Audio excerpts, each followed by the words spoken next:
대조선의 허구. 자, 이번 시간에는 물소에 대해서 알아보겠습니다. 조선의 물소를 요구했다, 이런 기록이 있다고 그래요. 청나라에서.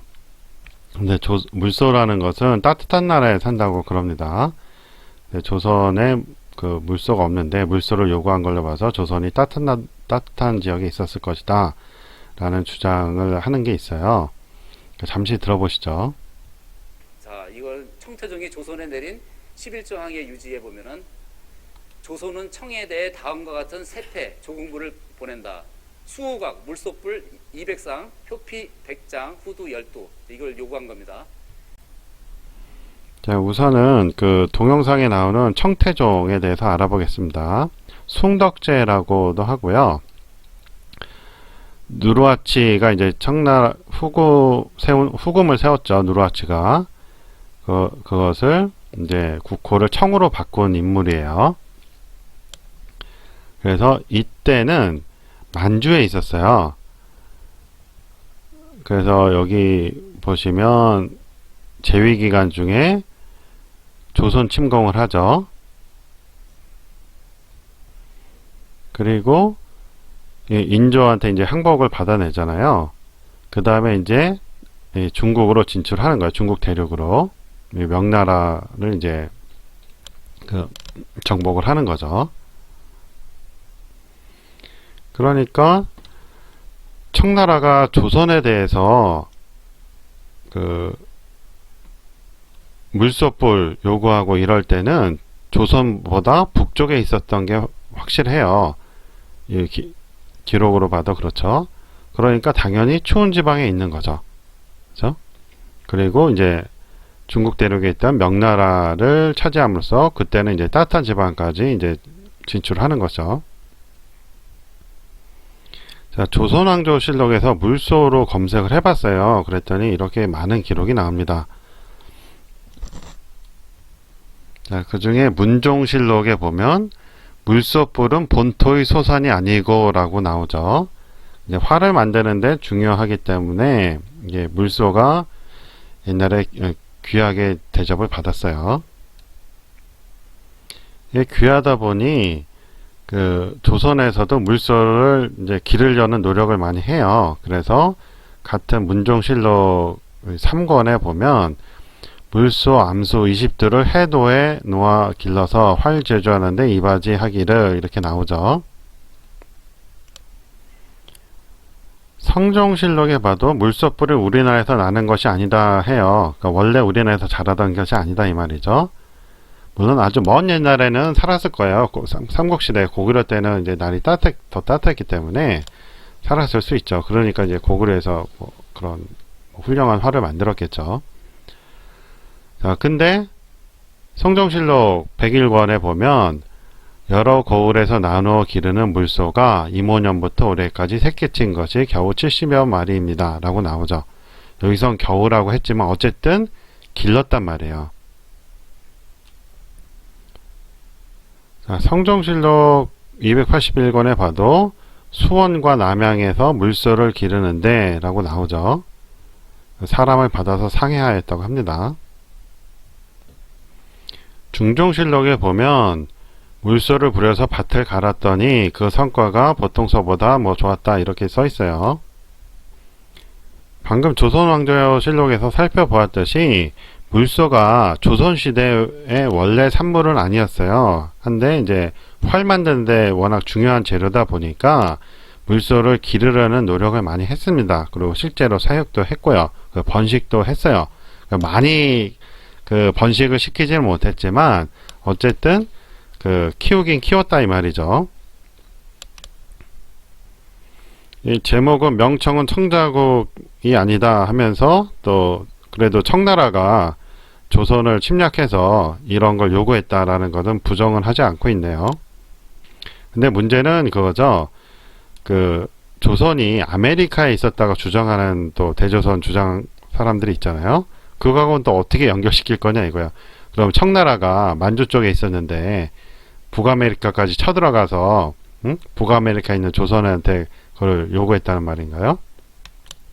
그러니까 조선을 이제 중국 그 현재 중국 대륙에 있었다고 주장하는 대조선 측이 있고 또 북아메리카에 있었다고 주장하는 측이 있어요. 어떤 분들 또 남아메리카에 있었다 이렇게 주장하는 사람도 있고 그러거든요. 그러니까 대조선 측에서도 이 주장이 서로 맞지가 않아요. 그건 역사가 아니죠. 그렇죠? 검증되지 않은 게 역사는 아니죠. 서로 주장이 맞지도 않으면서 대조선이라는 거에 똘똘 뭉쳐갖고 하더라고요. 이해가 안 되는 이제 부류들인데 조선의 강역에 대해서 한번 들어보시죠. 고종실록 34년에 나온 내용인데 청은 바로 조선 북쪽에 있었던 여진이다. 뭐라고 나오냐면은 망국 공법에 이르기를 백성이 순종하면 허락한다 하였고 또 이르기를 관할하는 것이 한나라에 그치지 않고 천하의 나라로서 국토의 면적이 넓을 경우에는 황제를 칭할 수 있습니다. 뭐 이렇게 보고를 하죠. 굉장히 국토가 넓었다고 그래 조선은. 그래서 황제를 칭할 수밖에 없었다. 우리나라는 바다로 둘러싸이고 산에 막혀서 넓이는 사만과 사부를 두고 남쪽으로는 탐나와 우산 등의 나라에서부터 북쪽으로는 야인과 여진 등의 지역까지 모두 통일 국가가 되어 온전한 형국을 이루었다. 이렇게 명시되어 있어요. 이거 다시 자, 지금 이 글을 그대로 보면 우리나라는 바다에 둘러싸이고 하죠. 지금 한반도니까 바다에 둘러싸인 게 맞아요. 북쪽은 산에 막혀 있죠. 산에 막혀서라고 써 있어요. 넓이는 사만과 사부를 두고라고 했습니다. 사만에 대해서 조선왕조실록에 대해서 찾아봤습니다. 조선왕조실록 중에 고종실록에 대해서 사만을 찾아보니까 자, 사만 땅의 수천리가 오늘에 이르기까지 라고 써있죠.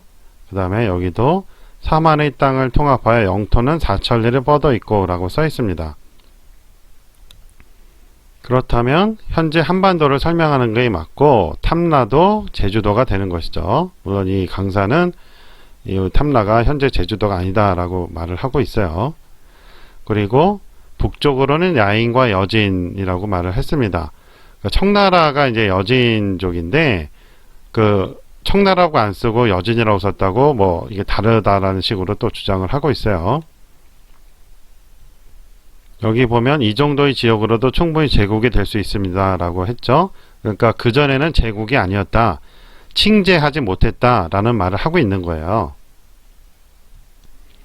다시 조선왕조실록에서 제국에 대해서 찾아봤어요. 그랬더니 고종 34년 기사에 이렇게 나오네요. 임금이 반드시 황제의 칭호를 가져야만 제국이라고 부르는 나라들과 나란히 나갈 수 있는 것은 아니다 했는데 이것은 자주의 왕국을 가리켜 한 말입니다. 그런데 자주의 왕국이 아닌 우리나라에서 라고 했어요. 그렇죠? 그러니까 조선은 자주의 왕국이 아니었다 이 말이에요. 그 말은 뭐예요? 청나라에 예속돼 있었다는 얘기죠. 그래서 이런 말이 나오는 거예요. 갑오경장 이후로 독립하였다는 명색은 있으나 청나라로부터 이제 독립을 했다는 거죠. 그래서 이제 독립문도 세우고 그러는 거잖아요. 계속해서 멀게는 2000년, 가깝게는 500년간 중국을 섬겨오면서 라고 써 있습니다. 자, 이런 기록들은 다 무시하고 일부만 이렇게 뽑아서 명청은 천자국 중국이 아니다 이렇게 이제 주장을 하고 있는 거예요. 그러니까 대조선 측의 주장은 뭐냐면 자신들한테 유리하게 해석될 수 있는 거는 곡해를 해가지고 자신들 주장을 펴고 자신들 주장에 맞지 않는 이상한 것들은 이상한 게 아니라 원래 기록이죠. 원래 기록은 다 왜곡이다 이렇게 몰아붙이는 거죠. 그래서 뭐 조선이 대륙에 있었다라고 이분도 주장을 해요. 한번 들어보시죠. 이 중국으로 볼 때 이 강역을 보면은 이게 중국이 조선이라 보면은 북쪽 지역은 다 청나라 지역입니다. 북서를 해가지고. 그리고 하면 이 서쪽에 이 사천 쪽은 명나라로 우리가 흔히 보고 있습니다. 그래서 명은 조선의 서쪽에 있고 청은 북쪽에 있다. 이렇게 보는 것이 지금 정설입니다. 그래서 결국은 같은 기록에서 요거는 인용하면서 뭐 자기 마음대로 해석하고 또 위에 있는 거는 이제 딱 빼버리고 이러면서 이제 조선이 이제 중국 대륙에 있었고 그것이 조선이 곧 천자국으로서 중국이었다 이렇게 말하는 것이죠. 혹시나 해서 원문을 찾아봐도 이렇게 나오죠. 똑같이 국역대로 나옵니다. 그러니까 조선은 500년간 그 명나라, 청나라를 삼겼다는 것을 알 수가 있는 것이죠. 그런데 이제 자신들의 주장에 불리한 기록은 싹 빼고 이렇게 완전히 바꿔서 해석을 해놓고 있죠.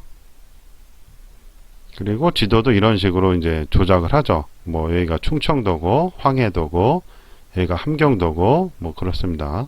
여기가 이제 한성이라고 하네요. 전라도가 여기 있고 경상도가 여기 있고. 자, 이렇다면 이게 삼면이 바다로 둘러싸인 형상이 아니죠. 그렇죠? 자, 여기라면 바다로 둘러싸여 있고 북쪽은 산이다. 그래서 여진이 있다. 이러면 말이 되죠. 그렇죠?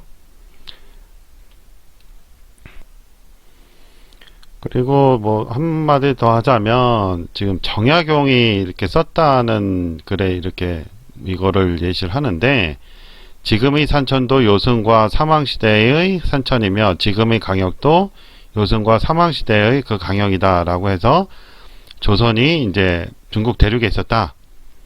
조선은 요순, 하원조 나라 땅에 위치했다. 이렇게 주장을 하고 있는데 이거는 해석하기 나름인 것 같아요. 제가 볼 때는 제가 군자국의 비밀에서 이걸 다루고 있는데 그 요순 때 그 지각 변동이 있었어요. 그래서 대홍수가 났잖아요.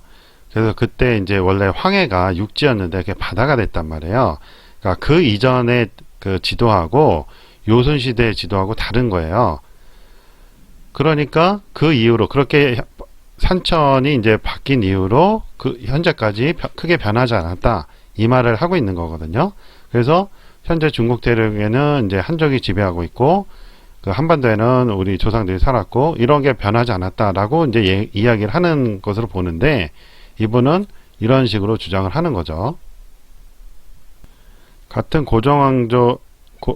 고정실록에 보면 한나라, 진나라, 수나라, 당나라, 송나라, 원나라, 명나라, 청나라 이렇게 쭉 이어오잖아요. 그러니까 우리가 학교에서 배웠던 그 역사하고 똑같이 조선왕조 실록에 기록되어 있단 말이에요. 그렇죠? 그리고 우리나라에 대해서는 기자 이래로 자강하지 못하였으며 이렇게 써 있다는 거죠. 고종실록 36권에 또 이렇게 나와 있어요. 복귀신농은 황이라고 하고 요수는 제라 불렀으며 뭐 하면서 우리가 배운 거하고 뭐 같이 써놨습니다. 그러면서 황과 왕의 구별이 있었다라고 하죠. 어디냐? 구라파의 각 나라는 그러니까 우리뿐만 아니고 유럽에서도 그랬다고 써놓은 거예요. 그리고 우리나라는 지역 경계가 중국과 있고 나라가 나누어지고 통합된 것이 일정하지 않다. 그래서 신라, 고구려, 백제 등은 왕의 칭호가 있었다고 해요. 그렇죠? 그래서 이제 빨리 황제의 칭호를 올려 여러 나라에 공표한다면 이라고 해요. 그래서 고종이 이제 황제로 즉위를 하잖아요. 고종실록 1권에 나온 건데 여기 보면 1896년에 그 문물을 거느리고 황제의 칭호를 올릴 것을 청한 결과 그러니까 천지의 제사를 지내고 고한 다음 황제의 지위에 올랐다. 나라 이름을 대안으로 정했다라고 나오죠. 그러니까 이때부터 그 왕이라고 칭하던 것을 벗어나서 그 황제로 했단 말이에요. 1897년부터. 이래서 대한제국이 탄생하는 거잖아요. 그런데 이런 기록들은 다 무시하고 그러니까 자기들한테 유리한 것도 아니죠. 곡해를 한 거죠. 의도적인 왜곡을 하면서 그렇게 조선은 중국에 있었다. 중국이 천자국이었다. 뭐 이런 조선이 천자국이었다. 이렇게 말하는 게 어떻게 여러분들은 어떻게 받아들일지 모르겠지만 저는 이제 가능한 사실을 기반으로 하는 역사를 추구하기 때문에 이런 건 받아들일 수가 없는 주장입니다. 그리고 또 훈민정음을 예를 들면서 중국은 황제가 계신 곳이다 하는데 방금 고종실록에서 알아봤듯이 1897년부터 황제라고 칭했기 때문에 조선을 황제국이라고 하는 건 말이 안 되죠. 대한제국이 황제국이다. 이러면 또 말은 되겠죠. 칭제를 했으니까. 훈민정음에 이렇게 나와 있어요. 나란 말싸미 이호 중국하야. 이렇게 중국과 달라이라고 번역을 하죠. 그래서 중국은 황제 계신 나라이니 우리나라 상담에 강남이라 하나니라 라고 되어 있거든요. 제가 이거를 군자국의 비밀에서도 이제 다뤘는데, 그 군자국은 이제 육아에서 존경의 의미로 군자들이 산다고 해서 부른 명칭이고, 우리 스스로가 부른 명칭은 중국이었어요. 중앙국이라고 이제 기록이 나오는데, 그래서 군자국은 천재가 다스리던 나라거든요. 그래서 중국은 황제에 계신 나라다라는 것이 그때부터 생긴 개념이에요. 그래서 그거를 우임금이 순임금한테 이제 구테타를 일으키면서 중국의 지위를 가져가서 사기에 이제 우임금의 중국에 대해서 적현신주라고 나온다고 했습니다. 군자국의 비밀을 보세요. 근데 이 조선 당시에는 그 명나라가 있었잖아요. 그 명나라를 이제 황제국으로 여겼고 황제가 계신 곳이 중국이라고 이제 봤단 말이에요. 그러니까 명나라 전체가 중국이 아니고 황제가 계신 데를 중심으로 사방 이천리 영역이 이제 중국이란 말이에요. 그 당시 이제 세종 때는 아니지만 세종 전에 그 태조 때부터 태종 때까지는 그 강남에 있었어요. 명나라가 수도가 그 양자강 하류 부근에 있었거든요. 그때는 이제 남경이라고 하죠. 그때는 남경이 아니고 이제 북쪽으로 이사한 다음에 북쪽으로 수도 이전해서 이제 북경이라고 하니까 이제 강남에 있던 것을 남경이라고 이름을 지었는데, 그래서 우리나라 상담에 강남이라 하는 거는 그 남경을 말을 하는 거예요. 강남이라 한다면 강의 남쪽에 수도가 있어야 되는데 서울은 한강 이북에 있죠. 당시 한양은. 그렇죠? 그러니까 강남이 될 수가 없어요. 자, 사기 맹자 순경 열전을 다시 보겠습니다. 자, 중국이란 천하를 81개로 나눈 것의 한 부분이다 라고 써 있어요. 그래서 적현신주로 한다 써 있죠. 우가 질서를 잡은 구주는 적현신주로 전체가 아니라 81개 주의 수를 얻지 못했다 이렇게 써 있는 거예요. 여기 보시면 중국이라고 써 있죠. 중국 명활 적현신주라고 써 있잖아요. 그리고 중국자 천하 내 81분이라고 써 있잖아요. 그러니까 이 개념이 군자국에서 나왔단 말이에요. 군자국에서 나온 건데, 군자국에서 이제 천재가 다스리니까 그렇게 나온 건데, 이거를 이제 우임금이 이제 순임금에 대한 그 구테타로 혁명을 일으키면서 그렇게 됐다는 거죠. 그 중국의 지위를 얘네들이 가져간 거예요. 근데 당시에도 군자국은 있었거든요. 근데 역사 왜곡을 시키면서 가져간 거죠. 제 다른 동영상인 군자국의 비밀을 보시면 알겠지만 하운주는 칭제를 못했어요. 공식적으로 칭제를 못했거든요. 군자국 때문에 칭제를 못했다고 제가 여러 번 강조를 했는데, 근데 이제 역사 이제 유가들이 이제 기록을 하면서 이 기록은 나중에 써진 거잖아요. 한나라 때 써진 거잖아요. 사기가. 그러다 보니까 이제 중국의 지위를 이제 억지로 가져간 거죠. 군자국은 이제 지워버리고. 그래서 중국 대륙에서 중국이라는 그 국호를 가진 나라는 없었지만 그 중국이 황제가 계신 곳이다 라는 의미로는 오랫동안 쓰여진 거예요. 그 청나라 때까지 계속 전통적으로 쓰여진 거예요. 그 전통의 시작이 어디서 출발했다고요? 군자국에서 출발했다 이 말이에요. 대조선 측에서 고종왕조실록을 아니 조선왕조실록을 자기네들의 증거로 삼으려면 그 가능한 원문 그대로 써야죠. 응? 그러니까 자기네들한테 불리한 건 싹싹싹싹 삭제하고 유리한 것만 가져가고, 근데 그 유리한 것도 이제 곡해를 한 거라 그랬죠. 원문 그대로 읽어보면 그 뜻이 아니에요. 근데 단순히 자신들의 주장에 맞게 재해석을 하는 거죠. 그런 거는 역사를 하는 태도가 아니란 말이에요. 있는 그대로 봐야죠. 그리고 만약에 이게 틀렸다. 지금 보면 그 황제의 지위에 올랐다라고 나오잖아요. 고종이 이때부터 1897년부터 황제의 지위에 올랐는데 그 전에는 왕이었고, 이거를 부정하고 싶으면 거기에 맞는 근거를 대야 돼요. 이거 제가 전에도 말했지만 고정실록은 일제 때 써졌다고 그랬잖아요. 그럼에도 불구하고 고정실록부터 대조선이란 칭호가 처음 나온다고 그랬죠. 그전에는 안 나와요. 그러니까 일본이 일제 때 썼음에도 불구하고 고종 때 대조선으로 잠시 바꿨기 때문에 그거 그대로 써준 거예요. 그렇죠? 다시 보시면 1876년부터 이제 대조선 기록이 나온다고 그랬죠. 그렇죠? 그 이전엔 안 나온단 말이에요. 그러니까 일제 때 써졌음에도 고종 때 잠시 대한제국 전까지 그 대조선을 썼기 때문에 그거 그대로 써준 거예요. 일본이 요걸 왜곡하진 않았단 말이에요. 그렇죠? 왜곡을 하려면 전부 다 그 조선 초기부터 다 대조선이라고 썼어야죠. 아니면 이걸 다 지워버리거나. 일본 입장에서는 대조선이라고 하는 게 말이 안 되잖아요. 자기네 속국이라고 생각했는데 무슨 대자를 붙여요. 그렇죠? 자, 그러니까